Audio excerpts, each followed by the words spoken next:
মানে বিগত কতদিন থেকে দেখি আর সোশ্যাল মিডিয়াত বাগাবাজার জিপিলিজা খুব বেশি ভিডিও করা ওর বা ভিডিওর মাধ্যমে আজকে দেখতে পাইলাম একজন একদম বৃদ্ধ মহিলা খান্দিত্রা আর খোঁজরা দিন আমার গড়টা বাঙ্গা গড় বাড়াইতাম পারছি না।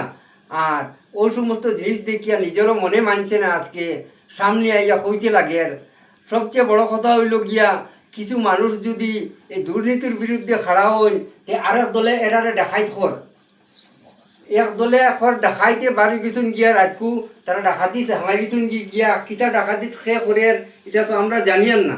কিন্তু আমি এই যে আমার শিলচর ডিসি মহোদয় দৃষ্টি আকর্ষণের লাগে আমি কইয়ার কথাটা যে বাগাবাজার ডিবিটা পুরা তদন্ত হোক, যে তদন্তের মাধ্যমে এটা দাঁড়িয়ে করা হোক, খে ডাকাইত আর খে বালা, যাতে এই যে জিপির মানুষ দেখাইত না, যারা তদন্ত করিয়া বার করের দুর্নীতি হেরা খারাপ ওটা তো আমি চেয়ার বাইরে যেত কি সবচেয়ে ভালো হইব ওটা বাইরে গেলে গিয়া।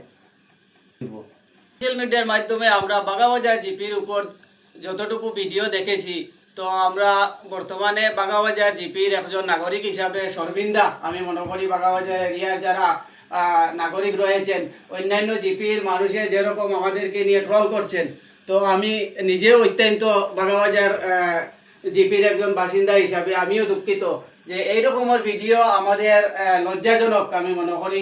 আমাদের এক একজন জনপ্রতিনিধির উপর যেসব বড় বড় তকমত উঠানো হয়েছে, একজন আরেকজনকে চুর বলেছেন, আরেকজনকে বাংলাদেশি বলতেছেন, একজন প্রতিনিধি আরেকজনকে বলছেন যে উনি রাত্রে এসে 10,000, 8,000, 5,000 এরকম এক একটি ঘরের বিনিময়ে টাকা নেওয়ার চেষ্টা করছেন।